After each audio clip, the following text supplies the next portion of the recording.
Everyone else saw it. By Snickering Haystack.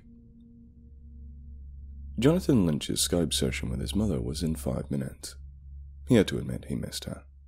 He hadn't been able to visit his tiny hometown in months. In fact, he missed contact with anyone, seeing as his current city has been under lockdown for 3 consecutive weeks. Fortunately, and unlike many of his friends, Jonathan was still earning his salary, though now he had to work remotely from home. It was far from ideal, but being able to work in his pajamas and a cold beer being only 5 paces away from his workstation, lockdown certainly wasn't without its perks. 3 minutes until the Skype meeting. He just wished he hadn't broken up with his girlfriend last month, about a week before the latest breakout, or rather, that she hadn't broken up with him. He'd been on thin ice for a while, and the last straw fell on her birthday, the day he'd promised to take her to see Hamilton in the city, but had been too hungover to go. After 2 days of silence, she phoned him and broke off their 11-month courtship. Before hanging up, she complained about his near-nightly binge drinking, how he'd come home late at night, waking her, scaring her cats, smelling like a brewery. After the initial heartache had faded, Jonathan managed to laugh it off. Same problem I had in my 20s, he thought. Can't blame a guy for wanting to have a good time. Still, being all but confined to his apartment now, it would have been nice to have some company. A minute and a half before he had to Skype his mother. Tonight, he was already half in the bag, having pounded a few and chased them with vodka. Sure, it was only a Wednesday, but as long as his reports met their deadline, no one at the office would complain. He had been warned once about his tardiness, disheveled dress, the occasional inebriated demeanor during work hours. But now he worked from home, so no one would notice or care. 30 seconds left. His mother had already messaged him twice, asking if he was online. Remembering how even in a Zoom meeting for work, he could sneak a couple of brews, he skipped over to the kitchenette, pulling a cold one from the fridge and pouring it into a ceramic mug. No reason to think it was anything other than a cup of coffee. It's not like he was hiding anything. He just knew how worried his mother would get, her being a health nut, a neat freak and a devoted follower of the latest health scare making the rounds across the cable news networks. 10:15 p.m. Jonathan, are you ready? Jonathan planted himself at his desk, his cold mug of lager in his hand, and accepted her request for a Skype call. Within seconds, his mother's pleasant yet withered face manifested in the form of a few hundred grainy pixels on his monitor. Since turning 60, she'd dropped getting her hair dyed bronze amber and had let it go grey, which in truth looked much better. He smiled and took a swig of beer. The two of them spoke leisurely for about an hour. At 73, Jonathan's father, Melvin, had finally decided to retire from the bank. Jonathan was glad for that, knowing his father hated that job and never seemed to get the recognition or due compensation he deserved. The bank always making him work extra hours, take on duties above his pay grade, and always making excuses for postponing vacation days or promotions promised months before. Jonathan had polished off the contents of the mug within 6 minutes and started pouring whiskey from a flask off camera to maintain his buzz. His mother never seemed to notice. But then she mentioned something that startled him. Jonathan, I can't see too well. Who's that in the room with you? Jonathan furrowed his brow, a cold feeling working its way up his spine. He was all alone. There wasn't anyone in the apartment with him. He hadn't had any visitors for weeks. There's no one here except me, Mom. No, there is someone there. There, standing in the corner to your right. His heart lurched. Jonathan spun around, looking to the edge of the hallway leading to his bedroom. There was no one there. Turning slowly, Jonathan forced a laugh. Mom, I think your eyes are playing tricks on you. It's probably the bad quality of the picture you got. It happens all the time. Computers often mistake certain patterns or objects for human faces. But his mother was a parent. There was someone standing not 8 feet behind him, plain as the nose on her face. Just then, Jonathan sensed something, like steam, graze the back of his neck. He considered looking back again, but no, it was nothing. Just the power of suggestion. Jonathan couldn't place exactly where the feeling had come from, but the chill up his spine waxed into a small, glowing fever, and his mother's insistence was really starting to piss him off. "Okay, look, Ma, it's starting to get late. I have a lot of work to do tomorrow. I'm gonna need to go to bed now, so let's just say goodnight." Visibly struck, his mother began to backpedal, asking when they could Skype next, telling her son that she loved and was proud of him. It was a conscious effort on Jonathan's part not to roll his eyes. When the session ended, he drained the flask, then drained the mug. His brain was swimming around inside his skull, but his stomach was heavy, and his neck was nettled. His mother had spoiled his good mood. It was now 11:15. Jonathan decided he'd retire in 45 minutes. Free now to move around unencumbered, he stumbled his way to the fridge and popped another tall boy, taking a deep drink from the can. On the back of the whiskey, the imported lager from Prague tasted of bean juice. He killed it, then popped a second one. Nursing his beer, he walked over to his eastern exposed windows and peered down at the dark street below. He looked down at the local coffee chain, now shuttered, where hours earlier a mob of anti-vaxxers had congregated, protesting the store's policy on masks and their refusal to allow indoor dining. At the time, he had shaken his head, mentally condemning them for their stupidity. Now, alone, staring at the empty sidewalk, he sympathized with them. Maybe illness or even death wouldn't be the worst thing to come from all of this. 40 minutes until midnight. Jonathan wasn't drunk. Definitely not. He was tipsy, sure, but not drunk. But he wasn't sleepy either. Feeling restless, he picked up his phone and toyed with the thought of texting his ex. Then, knowing she would accuse him of drunk texting, perhaps looking for a booty call or a quick blowy, he nixed the idea and slammed the phone down on his desk. He didn't need that shit right now. Instead, he remembered his buddy from college, Dorian Wentworth, and he knew he was often up late, being on unemployment and collecting checks. The isolation of that night was nibbling at him, and so he texted his friend, asking for a Zoom meeting. Dorian replied immediately in the affirmative. He was already online, playing World of Warcraft, and could use a break. 30 minutes until bedtime. They met on Zoom and shot the shit for a good 15 minutes, talking about everything from their exes to the latest online games to the latest draft decisions for their favorite sports teams. Then, about 17 minutes in, Jonathan felt his phone vibrate in his lap. Figuring it was just some junk text, he kept chatting with Dorian. Then he felt another text come through. Not wanting to seem rude, he excused himself and picked up his phone to check. The texts were from Dorian. He looked up at the screen, realizing that Dorian was still talking about nothing. Dorian was blathering on, and just trying to force any semblance of a casual, natural conversation. Who was he doing that for? When Jonathan checked the text, they read as follows. 11:47 p.m.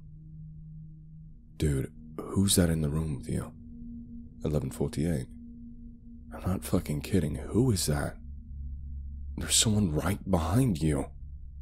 Feeling that same chill up his back, though the fiery friction of annoyance wasn't far behind, Jonathan looked over his shoulder, then did a full sweep of the room.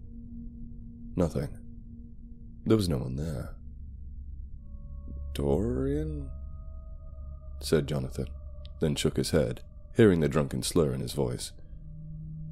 Dorian, can you stop pretending to talk about D&D? Saw your text. There's no one in the apartment with me. Your computer must have some kind of filter on it. Those things always see faces where there isn't one. Oh, okay, said Dorian, fear and trepidation audible in his voice. His bold, cherubic face looked stunned. Okay, no problem. Listen, it's a bit late, so I should be shoving off now. See you later. Before Jonathan could say goodbye, Dorian had left the Zoom meeting. Strange, he thought. Almost instantaneously, Jonathan's phone buzzed across the top of his desk, indicating another text. Jonathan picked up the phone.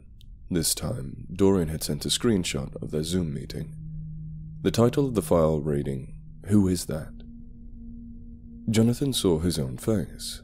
His heavy with fatigue and drink, and saw a red circle drawn around the wide space over his shoulder. Again, there was nothing there. Nothing but empty space. The phone then vibrated a final time in his hand. One last text from Dorian. 11:52 p.m. You don't see him? That creepy-looking guy right over your shoulder? I'm telling you, he's right on top of you. Get out of there! I'm going to call the cops. By now, Jonathan was near livid. Even his boy Dorian was pestering him with this phantom. What would otherwise just have been an annoyance was amplified into full-born rage from his booze sloshing around his system. He texted Dorian back, 11:45 p.m. There's no need to call the cops. There's nothing here. Just fuck off. He sent the message, then turned his phone on silent. 5 minutes left before midnight. Having a hankering for a nightcap, Jonathan made the mistake of getting to his feet too fast. He regretted it instantly, finding his legs were sticks of butter beneath him, and the room was spinning before his eyes. It took a good minute for him to find his equilibrium. Then, able to stand firmly on his own 2 feet, Jonathan made the wise choice of staggering through the hallway to his bedroom and collapsing onto the mattress. He awoke 3 hours later. He had to piss something fierce, but that wasn't what woke him.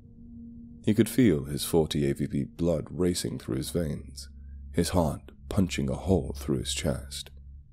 His stomach felt like it was filled with rocks, and his temples, he could feel the familiar heat of an onset headache. A hangover for sure.